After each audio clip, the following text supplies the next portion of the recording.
ازيكم؟ انا هبه ودي قناتي. النهارده هنعمل نوعين جلاش اسهل والذ من بعض.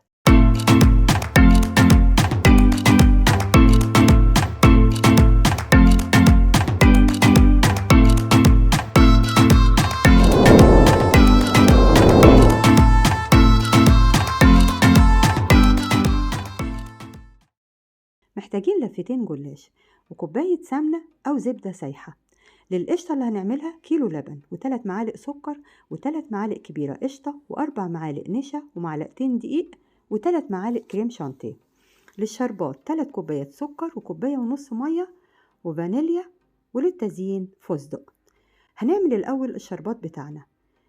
3 كوبايات سكر وكوبايه ونص ميه، وهحطهم على النار لحد السكر ما يسيح خالص ويغلي بالشكل ده. احط عصير الليمونه واسيبه 5 دقايق بالظبط. بعد كده احط الفانيليا وانزل الشربات. انا عملته الاول خالص علشان يبرد. للقشطه بتاعتنا كيلو اللبن هحط عليه 4 معالق النشا ومعلقتين الدقيق على البارد واقلب بمضرب البيض، وبعدين ارفعه على نار هاديه واقلب برضو باستمرار. بعد كده حطيت 3 معالق سكر وقلبنا، وبعدين لما تخن بقى بالشكل ده كده بقى القوام كده، حطيت 3 معالق كبار قشطه، دي قشطه اللبن العاديه، وقلبنا بقى كويس. وبعدين نزلتها من على النار. هي المفروض تبقى تخينه شويه بالشكل ده. هحطها بقى في طبق بايركس واركنها كده لحد ما تبرد خالص، مش هنستخدمها لو هي بارده خالص. حطيتها بقى في الطبق كده وركنتها. هنبدأ بقى نعمل البقلاوة بتاعتنا بعد القشطة دي ما تبرد خالص. هقسم أول لفة جلاش نصين كده، وهغطيها بالكيس بتاعها كويس أو غطيها بفوطة نظيفة علشان ما تنشفش منك. وهناخد بقى نص نص. أول نص هناخده بالفرشة كده وادهنها سمنة كويس، أدهن ورقة الجلاش كويس، وبعدين أطبقها على شكل مروحة بالشكل ده. هي طريقة بسيطة خالص بس بتدي منظر حلو في الآخر للجلاش. بعد ما تنيناها كده نتنيها بالشكل ده، وبعدين نحط الحروف على بعض كده، وبعدين نحط حبة فستق ومعلقة كبيرة كده من القشطة بعد ما بردت خالص زي ما بقولك. واقفلي بقى عليها الجنب اليمين والجنب الشمال كده، وبعدين اعملي رولة عادية بقى خالص، لفيها كده. بس انا عملت قدامك واحدة، هعمل بقى الباقي. الصينية اللي شكلها كده اهو. طبعا الصينية اللي هنستخدمها ندهنها سمنة او زيت او زبدة. عملت بقى الكمية كلها ودهنت وشها سمنة كده، وندخلها الفرن. الفرن طبعا مسخنينه دلوقتي على درجة 180. حطيتها على الرف الوسطاني نص ساعة و5 دقايق بالظبط في الشواية. لما طلعت وهي سخنة والشربات بارد، هنسقيها بقى الشربات. هي اخدت 3 معالق كبار من دول شربات. وبعد كده زينت الوش بحبة فستق كده بالشكل ده.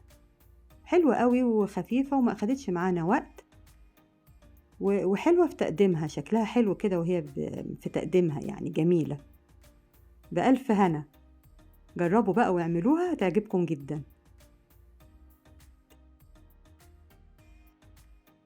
للنوع التاني بقى هناخد القشطة اللي اتبقت معانا وهنحط عليها 3 معالق كبار كريم شانتيه.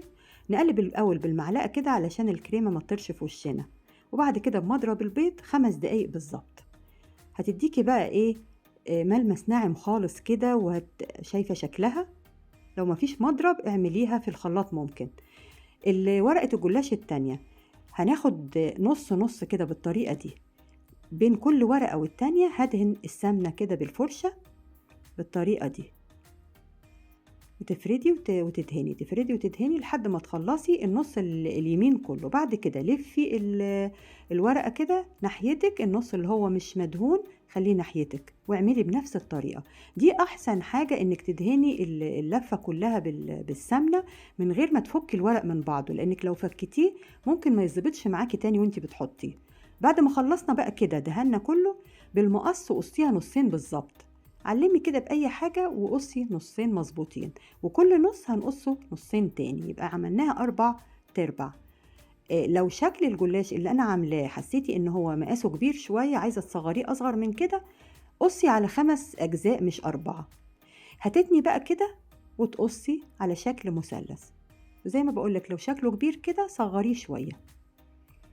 هنقص على شكل مثلث، وبعد كده هنمسك كل مثلث نوضبه، لو في اي زيادات كده من الجوانب نقصها برضو بالمقص تاني.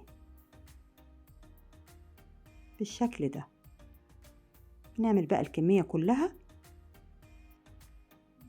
اهو. شوفي كده اي زيادات بالمقص وقصيها، وما ترميش الزيادات دي. اي زيادات طلعت من الجلاش كده حطيها في كيس نبقى نعمل بيها ام علي، ما نرميش حاجة.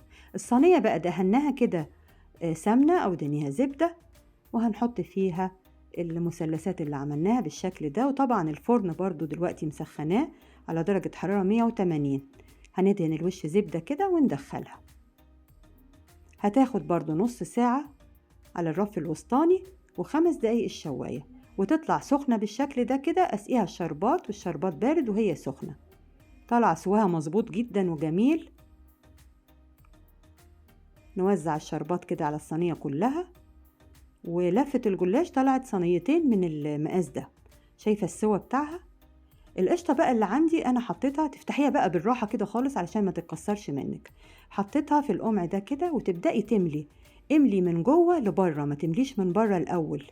هاتيها كده من جوه لبره. ولو مش عندك القمع ده اعملي في كيس عادي، كيس مطبخ عادي، وافتحيه من الجنب وحطي بيه، او بمعلقة صغيرة وحطي بأي طريقة. مليناها بقى كده. بعد كده هنجيب حبة فستق مكسرين كده مطحونين، وننزل فيها الجلاشة من الجناب كده، تدي منظر جميل وتدي طعم حلو قوي بالشكل ده. هتعملي بقى الكمية كلها، وزي ما بقولك لو لقيتي ان المقاس ده كبير صغريه شوية حتى يدي معاكي كمية اكبر. نعمل بقى بالشكل ده كده. طريقة لذيذة وحلوة قوي وسهلة،